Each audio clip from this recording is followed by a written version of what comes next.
et bienvenue parmi les Digital Doers, votre podcast source d'inspiration pour les acteurs de l'innovation.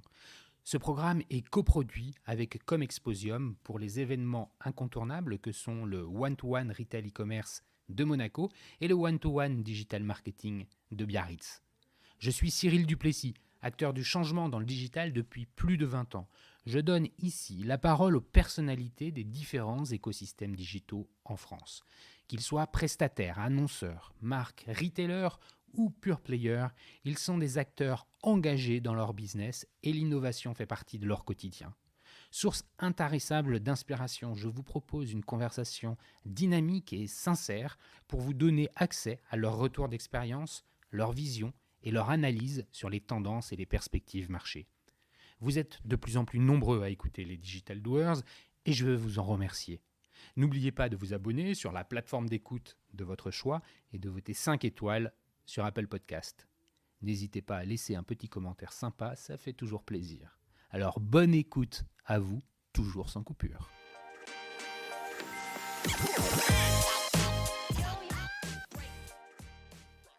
Aujourd'hui, je vous emmène dans une dimension nouvelle qui mélange IA, marketing et relations clients. Pour en parler, j'ai le plaisir de recevoir David Bessis, fondateur et CEO de TinyClues. TinyClues, nous le verrons plus tard, accompagne ses clients retailers en orientant leurs actions marketing en fonction des insights consommateurs. Nous sommes en février 2021, bientôt un an dans le monde d'après-Covid. En l'espace d'une année, la relation entre les marques et leurs clients a vécu, et c'est le moins que l'on puisse dire, une histoire des plus singulières.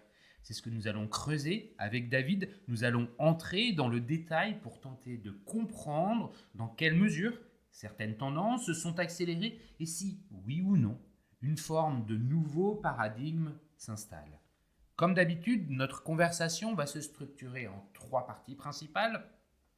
Parce qu'il est au centre des préoccupations, nous allons bien sûr commencer par parler du consommateur, ses attentes, ses besoins, sa relation aux marques. Nous poursuivrons sur les enjeux pour le retail et le e-commerce, à quoi ces acteurs de la distribution devront-ils faire face ? Et enfin, nous entrerons en détail dans la proposition de valeur de TinyClues, puisque nous parlerons de la prise de parole et de la relation client. Comment les enseignes interprètent-elles la partition 2021 et comment l'IA vient les aider ? Mais avant de commencer, David, pourrais-tu te présenter en quelques mots ? Bien sûr. Bonjour Cyril. Donc effectivement, je m'appelle David et je suis le fondateur et CEO de TinyClues. J'ai un parcours qui n'est pas complètement habituel pour un entrepreneur parce que j'ai eu une première vie de chercheur, de vrai scientifique. Je n'ai pas juste fait des études scientifiques, je suis allé beaucoup plus loin. J'ai fait une thèse de maths pure, j'ai enseigné comme prof assistant aux États-Unis, j'ai été chercheur au CNRS pendant plusieurs années sur des sujets qui sont très loin des applications. À l'époque, je ne pensais pas du tout qu'un jour je me retrouverais à faire du marketing. Et après plusieurs années de cette vie qui m'a permis de faire le tour du monde et de découvrir pas mal de choses, j'ai eu la curiosité d'essayer autre chose. Je suis tombé sur les sujets d'intelligence artificielle, de machine learning, de deep learning, et j'ai vraiment aimé ça. Ça m'a intéressé intellectuellement, et pour la première fois, je me suis dit que ça pouvait être intéressant d'essayer de faire vraiment des choses appliquées avec ça.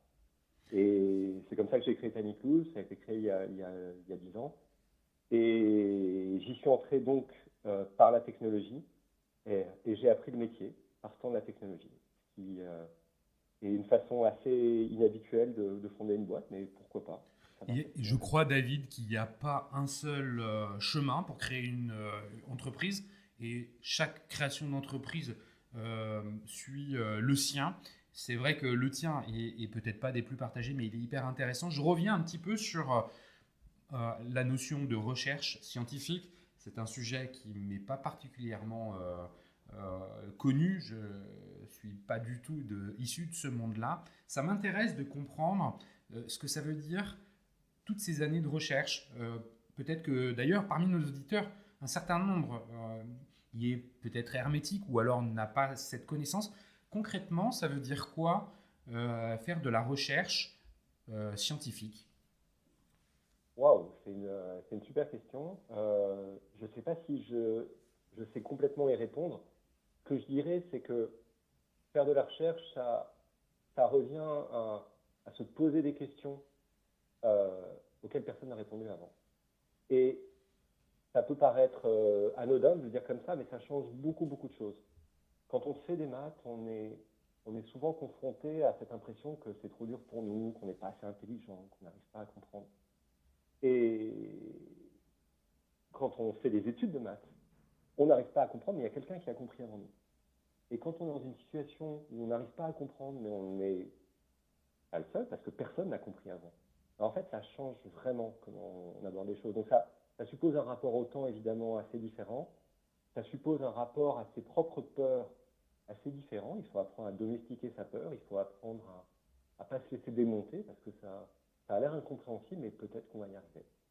Et, cette dimension-là, c'est une dimension que j'ai beaucoup retrouvée dans l'entrepreneuriat.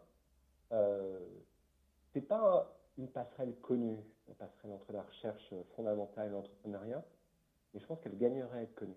Et je pense que euh, les gens qui ont, comme moi, connu des parcours parfois très solitaires, mais très ancrés dans comprendre ce qui marche vraiment, comprendre comment on arrive vraiment à faire les choses, en fait, ils ont une force qui peut s'appliquer dans plein d'autres domaines.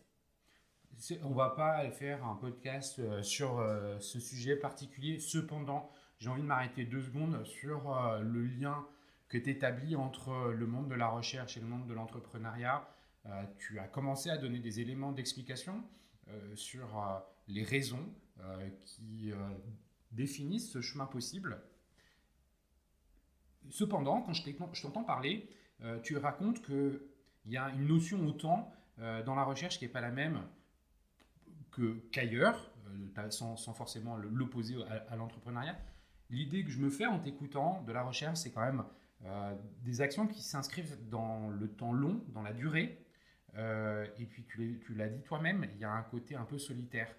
Ces deux notions-là, je comprends l'intérêt, je comprends que tu puisses capitaliser pour aller dans l'entrepreneuriat, mais c'est un peu opposé finalement à l'entrepreneuriat, dans le sens où le temps est plutôt court dans l'entrepreneuriat, et puis on est beaucoup plus en collaboration, on est beaucoup moins solitaire, même si effectivement la solitude de l'entrepreneur est bien une notion qui existe et qui est expliquée par tous les entrepreneurs. Euh, est-ce que c'est juste ce que je dis, c'est-à-dire que finalement, il y a quand même une opposition entre le monde de l'entrepreneuriat et celui de la recherche en ce qui concerne finalement le mode collaboratif et la relation au temps. Ah bah c'est une évidence. La reconversion n'est pas complètement évidente, hein. Sur certains sujets, c'est la face nord. C'est-à-dire que apprendre à collaborer, c'était quelque chose que je ne savais pas faire. Et je dois avouer à mes premiers collaborateurs ils ont pris assez cher parce que je ne savais pas du tout faire au début. Mais, mais ça s'apprend et euh, c'est pas, euh, comment dire ça? Euh, il y a plusieurs temps dans l'entrepreneuriat. Il y a un temps très court, très rapide. Il faut savoir être très réactif. Quand on veut lever des fonds, quand on veut recruter quelqu'un, quand on veut sortir un produit, bah, il faut aller vite. Il faut vraiment se forcer à parfois réagir de manière totalement instinctive, même si on n'est pas sûr d'avoir raison. Mais ce temps rapide, qui effectivement est totalement étranger à la démarche de la recherche scientifique, il se déroule en parallèle de quelque chose qui a un temps beaucoup plus long. Je vais te donner un exemple très concret. Mhm. C'est un sujet lié au métier de Tiny Clues et à notre conversation qui va forcément te parler. C'est la problématique de la donnée first party. Quand j'ai créé Tiny Clues, euh, la mode n'était pas au first party. La mode était plutôt de se dire ce qu'on va faire avec de la donnée, on va le faire en allant piquer des données à gauche et à droite, en allant crawler Google, Facebook, Twitter, siphonner tout ce qu'on pouvait siphonner pour essayer de détecter, espionner les gens et réagir là-dessus. C'est trash de dire comme ça, mais c'était la réalité de comment les gens se représentaient le marketing drivé par la donnée. Mhm. Et moi, ce truc-là, en tant que chercheur, en tant que que quelqu'un qui essaie de comprendre qu'est-ce qui peut marcher en vrai, qu'est-ce qui est solide en vrai, j'y ai jamais cru. J'ai jamais cru que ça allait être pérenne. Et on a choisi très tôt dans l'histoire de la boîte de se concentrer sur la data first party. Et c'était vraiment une analyse des fondamentaux, de comment ça marchait, de comment les écosystèmes pouvaient fonctionner à terme, de manière stable. Et cette vision-là, qui est une vision très... qu'à l'époque, j'ai eu des conversations avec des gens qui essaient de me pousser à aller siphonner Facebook. Et je pense que ils avaient l'impression d'avoir affaire à un idéaliste quand ils me parlaient.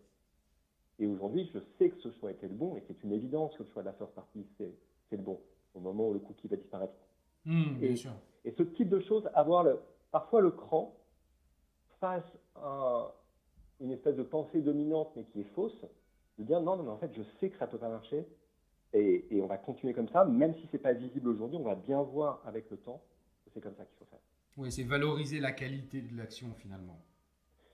C'est valoriser la qualité de l'action et arriver, et c'est peut-être une autre dimension, plus que la dimension temps court, temps long, c'est une dimension de rapport au langage qui est un peu différente, arriver à filtrer dans tout ce qui est à la mode à un moment donné, ce qui est solide de ce qui n'est pas. Ouais. Arriver à se rendre compte qu'il y a des mots qui sont utilisés pour dire des choses, mais en vrai, ça ne doit pas signifier ce que les gens pensent. Et la data, c'est pas aller piquer des données à gauche à droite sur Internet, c'est pas vrai, c'est pas ça. Ouais, c'est très intéressant. Et bien justement, pour aller plus loin, je te propose de rentrer un peu dans le plan qu'on s'est défini pour cette conversation et d'abord parler des consommateurs, du consommateur. Il est au cœur des préoccupations de tes clients, il est au cœur de la préoccupation de ta proposition de valeur, on le verra un peu après. Ce qui m'intéresse, c'est t'entendre parler sur le comportement du consommateur aujourd'hui, comment on observe des mutations, quels sont ses besoins, quelles sont ses attentes, est-ce qu'il y a des choses, et tu as commencé très justement à le dire, et j'aime beaucoup cette idée-là, finalement il y a des aspects conjoncturels et des aspects structurels dans la modification de son comportement, de ses attentes. Bon, bref, qui est-il ce consommateur début 2021 ? Comment on l'appréhende ? Je vais dire les choses de manière un peu brutale. Je ne crois pas qu'on puisse dire aujourd'hui qu'il existe quelqu'un qui est le consommateur. Je crois que la grande nouveauté, c'est la fragmentation, la désynchronisation et du coup, l'impossibilité d'écrire des règles fixes sur ce qu'est le consommateur. Bien sûr, il y a des tendances de fond qui sont évidentes. On sait bien qu'on est dans un contexte de crise où beaucoup de gens sont fragilisés, où la question du pouvoir d'achat est absolument fondamentale. Mais en vrai, l'action de consommer, à part pour des produits fondamentaux, ça reste une action avec une dimension discrétionnaire. Les gens ne sont pas que sur les achats contraints. Et la façon dont ils vont faire des choix est une façon qui est devenue instable. Et je crois que c'est ça la grande nouveauté, on est dans une période d'instabilité où des endroits où on ne s'y attendait pas se mettent à décoller, des business historiques qu'on pensait intouchables, inébranlables sont fragilisés. Ce qu'on a vécu cette dernière année n'est pas juste un choc, c'est probablement l'entrée dans un temps où on ne pourra plus mettre les gens dans des catégories et on ne pourra plus décider que tel business est structurellement stable. D'accord. Et le consommateur, il est difficilement, tu le dis très bien, il est difficilement appréhendable, c'est-à-dire on ne va pas pouvoir facilement le mettre dans des cases. Il est unique à chaque fois, le consommateur. Chaque consommateur a des besoins qui lui sont propres, des attentes qui lui sont propres, des schémas de pensée et des façons de décider qui lui sont propres. Il est difficile, selon toi, aujourd'hui, de pouvoir rassembler, malgré tout, des habitudes communes les uns aux autres. C'est une très bonne question parce que, en miroir de ta question, il y a toute la question de l'individualisation, la personnalisation du marketing et de la communication. Ça, on y viendra, mais c'est vraiment pour préparer cette réponse-là que je te pose la question. Ouais, mais du coup, tu vas comprendre ma réponse par rapport à cette problématique. Sans doute que chacun de nous a des enjeux qui lui sont uniques et qui lui sont propres. Mais en vrai, on ne peut pas les connaître. Donc, on est quand même obligé, et c'est là toute la difficulté, d'essayer d'appliquer un certain nombre de choses et de mettre les gens dans des catégories. C'est impossible pour un commerçant, pour un marketeur, de complètement oublier l'idée de rassembler les gens et de dire qu'ils ont des points communs. Donc, cette modification permanente du comportement des consommateurs, aujourd'hui, la seule façon de l'appréhender, c'est de se dire que les catégories dans lesquelles on fait rentrer les gens ne sont pas forcément des catégories qui s'appliquent à tous les produits. C'est-à-dire que pour un produit donné, il va y avoir un segment donné. Et à un moment donné, on va avoir des comportements qu'on va pouvoir comparer entre plusieurs personnes. Pour prendre des exemples très concrets, il y a plusieurs façons de vivre la période qui vient de s'écouler et qui malheureusement a l'air de perdurer un peu. D'être encore celle qui nous attend pour les mois à venir. Il y a des gens qui se sont repliés chez eux dans des villes, dans une vie très fermée sur l'intérieur, et ces gens-là vont avoir des points communs. Il y en a d'autres qui sont allés se mettre au vert ou revenir chez leurs parents, et qui vont avoir d'autres problématiques. Donc, il y a des nouveaux segments de consommateurs qui sont spécifiques de l'année 2020 et de l'année 2021. Ces segments ne sont pas forcément les segments qui auront du sens en 2022. Alors ça, je suis bien d'accord avec toi. C'est vrai que la segmentation est finalement mouvante et que rien n'est définitif. Je crois que c'est aussi une réalité que le besoin des consommateurs évolue très rapidement dans le temps et dans la géographie. En fait, je suis assez aligné quand tu dis que les besoins, finalement, en fonction de l'endroit où on s'est confiné, sont plus les mêmes. Et de façon globale, le consommateur qui vit en milieu urbain, en mégalopole, en grosse ville, en centre-ville, ressent des besoins différents ou a des attentes différentes de celui qui se trouve en zone rurale. Et ce que finalement tu es en train d'expliquer, c'est que celui qui est aujourd'hui en centre-ville, à Paris, et Lyon, Marseille ou Bordeaux, ça peut être le même qui demain sera, ou après-demain, sera en zone rurale pour un temps donné. Exactement. Donc, cette question de la diversité des segments, historiquement, le marketing l'a abordé de manière très statique.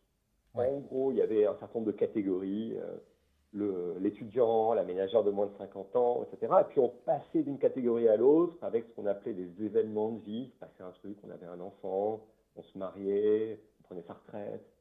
Et en vrai, ce type de schéma, ça ne veut plus dire grand-chose. Et ça, est-ce que, je le comprends bien, c'est très intéressant que tu nous partages cette analyse, cette vision de la chose. Pour la compléter, pour compléter tes propos, je te pose une nouvelle question. Est-ce que ça a commencé à exister avant le Covid et le Covid est venu l'accélérer, ou c'est vraiment le Covid qui a tout chamboulé, comme une boule dans un jeu de quilles? Je crois que le Covid a permis d'en prendre conscience, mais c'était déjà là. C'est plutôt la période d'avant qui était une anomalie historique. Cette période où on a continué d'appliquer des méthodes qui étaient les méthodes des 30 glorieuses, et ça a continué de marcher à peu près. On se doutait bien que ça ne durerait pas éternellement, et le Covid est devenu un révélateur de ça. Mmh. Et donc on comprend bien, là on va faire un focus plus fort sur les enjeux du marché. Tu n'es pas un spécialiste de tous les métiers du retail, mais ton regard peut être intéressant.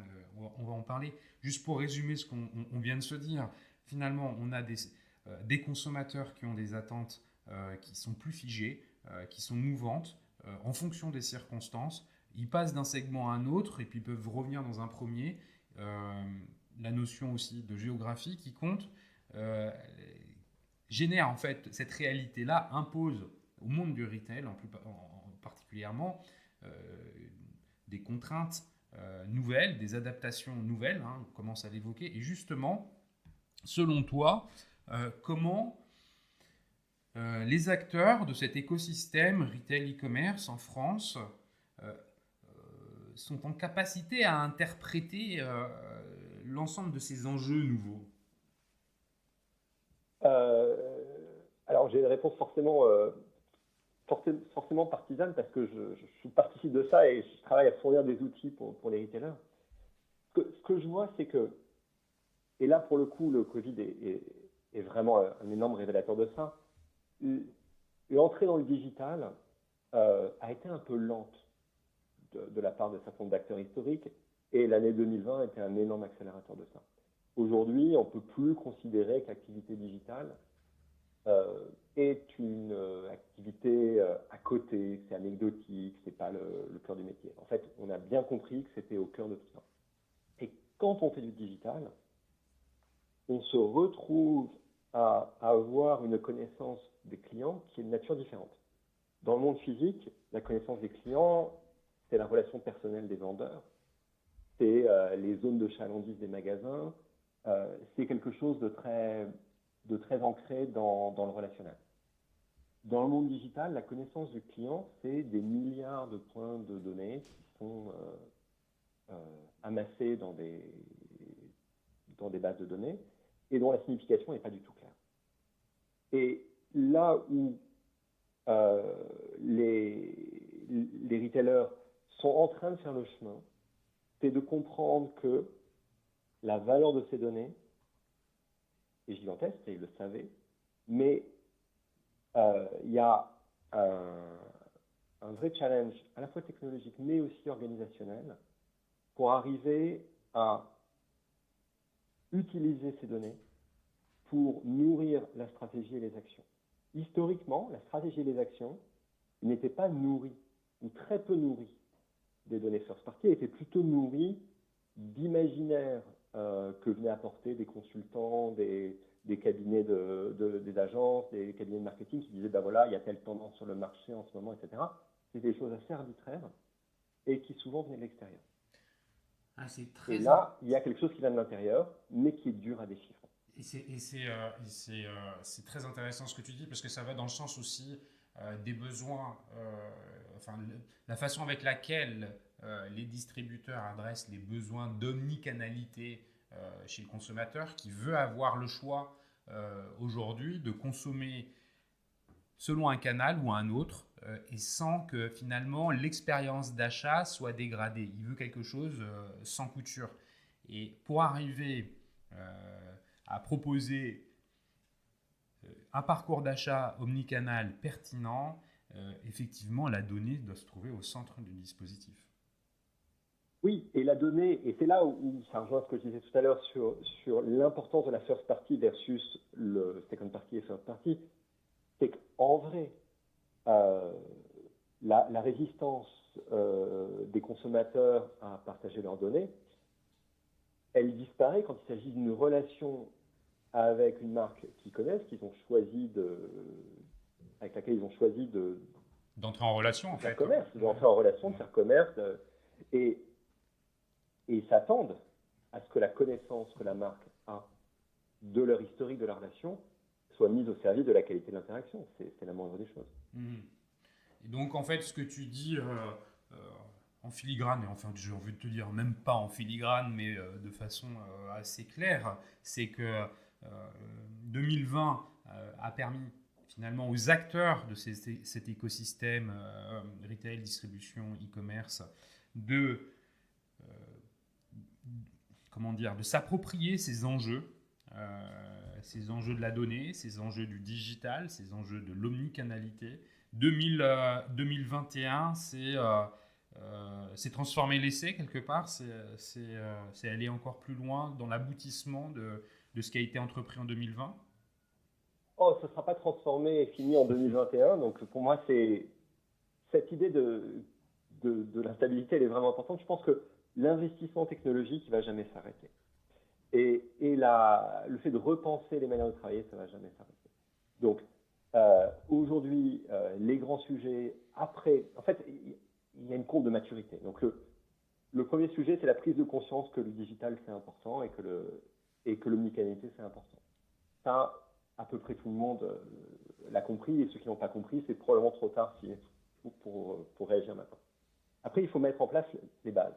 Mettre en place les bases, ça veut dire se doter de la capacité d'engager le consommateur sur différents canaux, se donner la capacité d'avoir une expérience digitale qui a du sens et qui fonctionne. Donc il y a un certain nombre d'outils de base, c'est pas juste faire un site e-commerce, ça va plus loin que ça. Après, il y a la problématique de rassembler la data, et j'ai l'impression que c'est une problématique sur laquelle beaucoup de gens sont en train d'avancer en ce moment. Certains ont déjà bien avancé, d'autres sont en train de s'y mettre. Mais le grand sujet derrière, et ce sujet, il ne va pas se régler en un coup, c'est comment on fait, une fois qu'on a mis en place les outils d'omnicanalité, qu'on a mis en place la data et qu'on a une base de travail, comment on fait pour modifier les comportements de l'organisation à l'aide de ces data, comment on fait pour arriver à être intelligent à partir de la data, et pas juste être intelligent en théorie, l'être en pratique, avoir des actions intelligentes.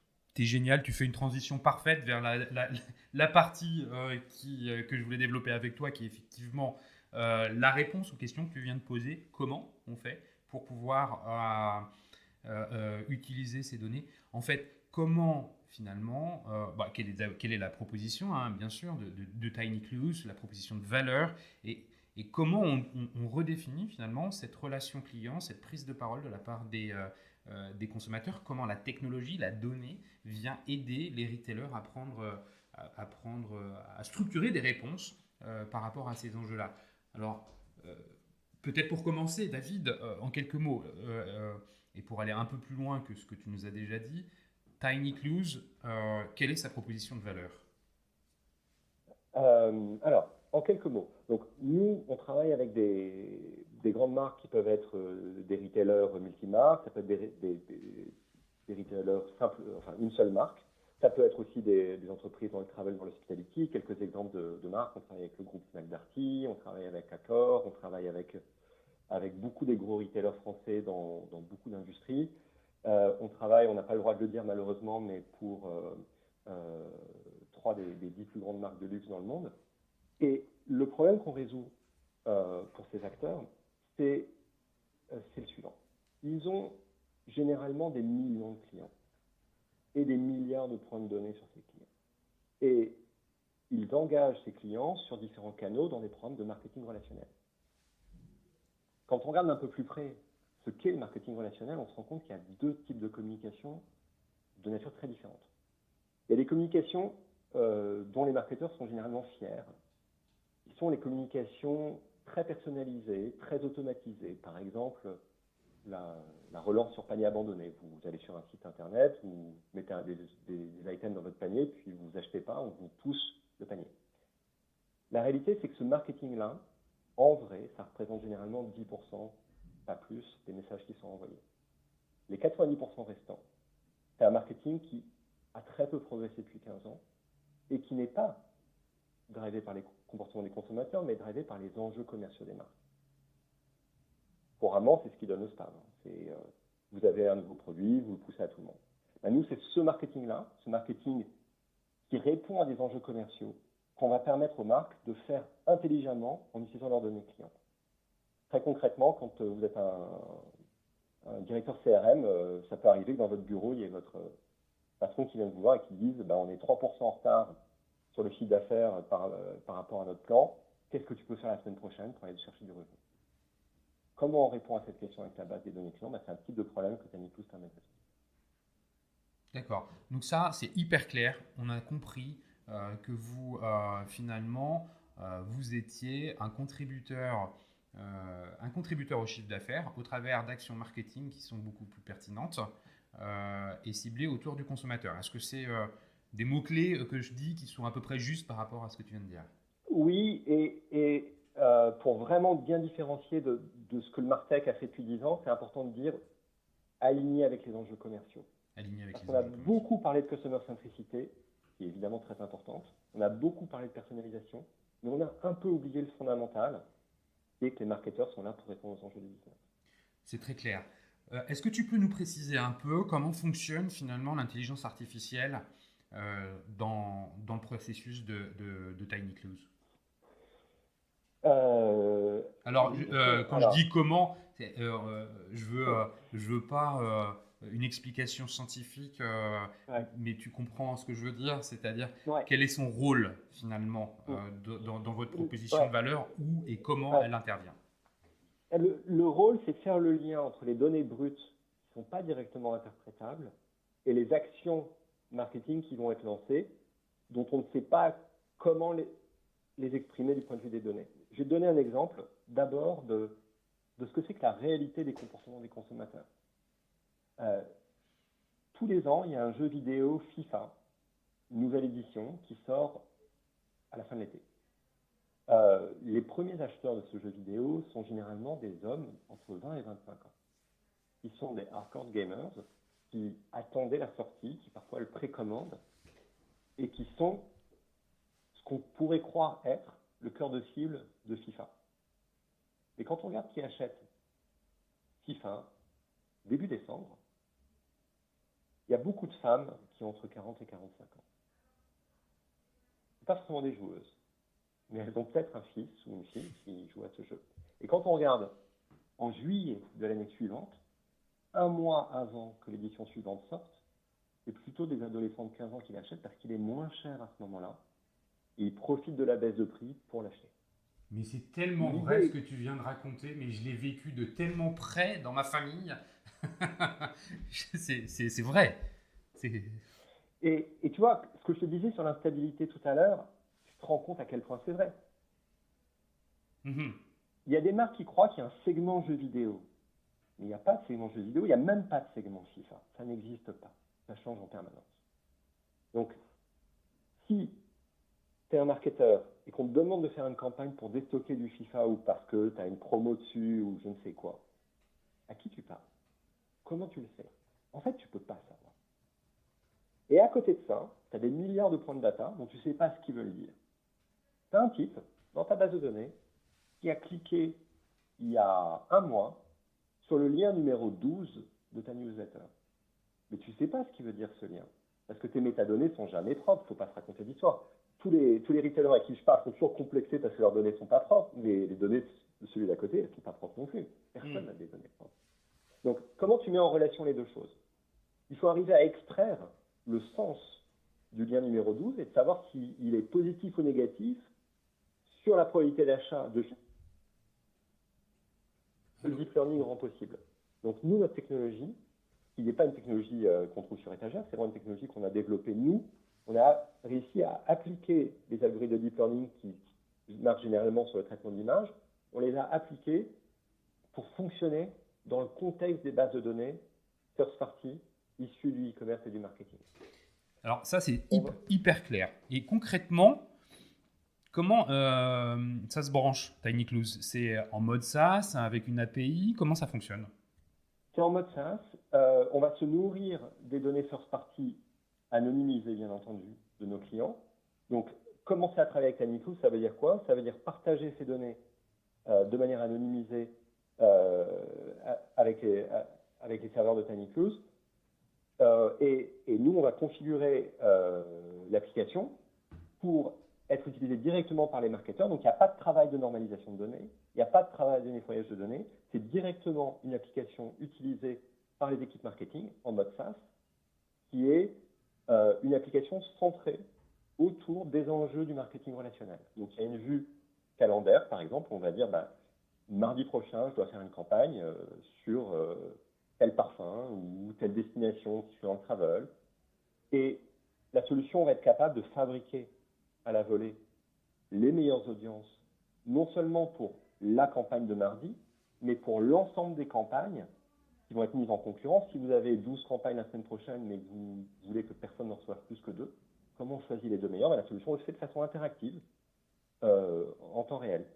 Et elle va plus loin que ça, puisqu'elle permet aussi de donner des idées aux marketeurs, de comprendre son offre, de savoir que sur cette sous-catégorie de produits où il n'avait pas eu l'idée de faire des campagnes, en fait, si on fait des campagnes dessus, ça va marcher parce que c'est une catégorie très segmentante où on a la solution à identifier que sur cette catégorie, bah, peut-être 5% des gens, c'est 80% des achats, et ils aimeraient bien qu'on leur parle. ces 5%-là de ce produit-là parce que ça va leur plaire. Et alors, tu parles de campagne, et donc finalement, vous venez vous êtes un outil qui permet de designer de façon plus pertinente les campagnes. Les campagnes, on entend campagne en ligne, mais aussi sur les autres canaux de communication. Oui, sur tous les canaux où on a la possibilité de prendre la parole de façon directe. Une des grandes marques de luxe mondiales avec laquelle on travaille nous utilise pour nourrir ses vendeurs en magasin. Il y a des temps morts dans la vente dans le luxe. Les vendeurs vont avoir des listes de clients avec des collections en leur disant « Tiens, hello, ça fait longtemps que tu n'es pas venu dans le magasin, on a cette nouvelle collection, elle te plaira. » Et ce genre d'action a évidemment des impacts absolument massifs en termes de chiffre. D'accord. Et vous avez, tu disais, différents secteurs d'activité dans le retail. Je ne sais pas s'il y a différentes typologies de clients avec lesquels vous travaillez. Est-ce que, juste pour illustrer en fait avec d'autres cas, votre proposition de valeur, est-ce que tu peux nous en donner d'autres? Donc, je t'ai parlé du canal de clienteling qui reste un canal assez peu développé. Le premier canal sur lequel on a utilisé, c'est l'emailing, tout simplement parce que c'est le premier canal du marketing relationnel dans tous les secteurs. Donc, quand vous êtes la Fnac et que vous avez les différentes promotions, les différentes sorties de produits, comment vous allez allouer ces newsletters à des personnes. Quand vous êtes un groupe comme Accor et que vous avez un certain nombre de destinations, comment vous décidez de parler de telle destination à quelqu'un à un moment donné, ça va s'appliquer dans tous les verticaux. On travaille par exemple avec des marques de produits de do-it-yourself qui ont été très à la mode en 2020 parce que les gens se replient sur leur maison, ont fait beaucoup de bricolage. Donc des marques comme Castorama ou Mano Mano, vous avez une actualité commerciale en permanence. On va avoir des acteurs de toutes les tailles. Je pense à des gens comme la Maison du Whisky. On peut penser que c'est très niche et pas très segmentant, mais à l'intérieur du whisky, il y a tout un univers des différents pays, de différents styles. Et beaucoup dans la mode et dans l'habillement, dans la lingerie. Finalement, partout vous avez une offre. Vous avez plus qu'un seul produit. Vous êtes confronté à des enjeux d'animation commerciale. Et ces enjeux, ils sont assez universels en fait. Ouais, quels que soient les secteurs. Écoute, je trouve que c'est super clair.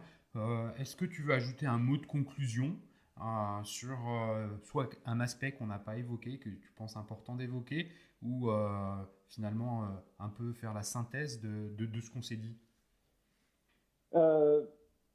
Peut-être une forme de synthèse sous forme de conseils assez pragmatiques pour les marketeurs et les chief digital officers qui sont parfois un peu intimidés par toute la complexité de toutes ces notions et de toutes ces technologies. Ce que je vois émerger comme le grand critère de succès, c'est de rester au plus proche des fondamentaux de son métier. C'est-à-dire de ne pas aborder ces questions de point de vue théorique et idéologique. Ce que je te racontais tout à l'heure sur la personnalisation, c'est quelque chose qui, moi, m'a frappé ces dernières années, c'est à quel point tous les effets de mode autour de l'intelligence artificielle, autour de la data, etc., ont parfois fait oublier des choses aussi simples que le marketing est là pour répondre aux enjeux du commerce. Et le succès, c'est généralement quand on arrive à garder ça en tête, faire des choix qui sont des choix qui vont de manière claire, simple, pragmatique, à un horizon de temps assez court, donner des résultats tangibles sur ces directions-là. Il ne faut surtout pas les aborder comme des sujets théoriques. Écoute, c'est un bon mot de la fin, David. Merci beaucoup pour la qualité de cet échange. Merci de nous avoir fait découvrir finalement Tiny Clues de l'intérieur, d'avoir évoqué avec toi les sujets de la relation client, des évolutions qu'on peut observer et qu'on continue d'observer. Ça a été pour moi en tout cas un échange riche qui m'a permis d'apprendre beaucoup de choses. Donc voilà, merci pour ça David. Si on veut te suivre quelque part, tu recommandes un endroit en particulier, LinkedIn, Twitter? Plutôt LinkedIn. Plutôt LinkedIn. Donc David Bessis sur LinkedIn. Merci à vous tous qui écoutez les Digital Doers. Vous êtes toujours plus nombreux et je tiens à vous en remercier. Merci pour tout et à bientôt. Merci David. Merci Cyril.